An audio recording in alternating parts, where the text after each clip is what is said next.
Pour vous montrer concrètement comment concevoir votre référentiel d'entreprise avec Swayman Système d'information, nous allons le faire autour d'un exemple. Prenons le cas d'une entreprise dont le métier principal est la seconde transformation. Mais auparavant, nous allons voir l'arborescence du référentiel de compétences. Nous avons plusieurs niveaux. Tout d'abord, nous avons celui qui correspond à la modélisation du métier. Dans notre exemple, nous verrons que nous parlerons du métier de la seconde transformation.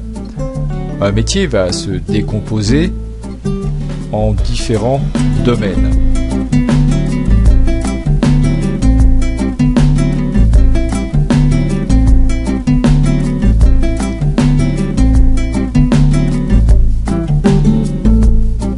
Chaque domaine sera ensuite associé à des activités clés ou des compétences clés.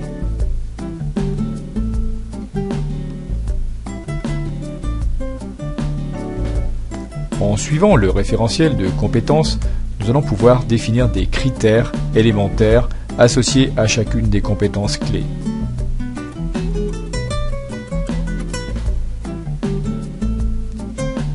Voyons maintenant le cas qui nous concerne, le métier de la seconde transformation. Un travail préalable nous a permis de faire cette modélisation et nous voyons ici que nous disposons de différents domaines. Chacun de ces domaines peut être associé à des activités de type technologie, hygiène et sécurité alimentaire et communication. Nous voyons par exemple le détail de chacun de ces domaines en activités et en compétences élémentaires, chacune étant caractérisée par des savoirs et des savoir-faire. Nous allons voir maintenant comment ce référentiel ainsi préparé va pouvoir se transposer très rapidement dans Swayman avec les outils de modélisation.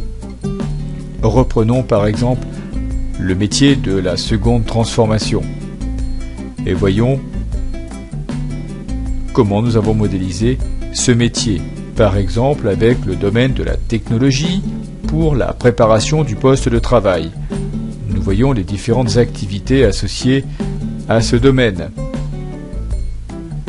Il est très facile de pouvoir éditer et faire des modifications pour configurer correctement votre référentiel.